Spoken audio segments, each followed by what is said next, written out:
L-Aġenzija tar Refuġjati fi ħdan il-Ġnus Magħquda sostniet li matul din il-ġimgħa ma' 700 immigrant tilfu ħajjithom kif għerqu viċin il-kosta Libjana.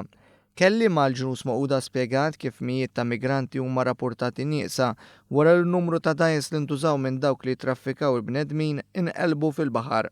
Matul dawn l-aħħar jiem ġew rapportati n-numru ta' każijiet fejn intalbet l-assistenza tat-Task Force tal-Unjoni Ewropea wara li dgħajjes mimlija bl-immigranti dderu jiltaqgħu ma' diffikultajiet kbar bejn sama u ilma.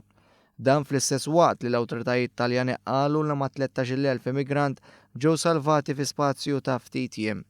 Nhar il-ħamis filmati tal-Iskwadra Marittima Taljana wrew xeni xokkanti fejn der il-mument meta dgħajsa bil-migranti inqelbet biex jieren jitilfu ħajjithom ftit wara.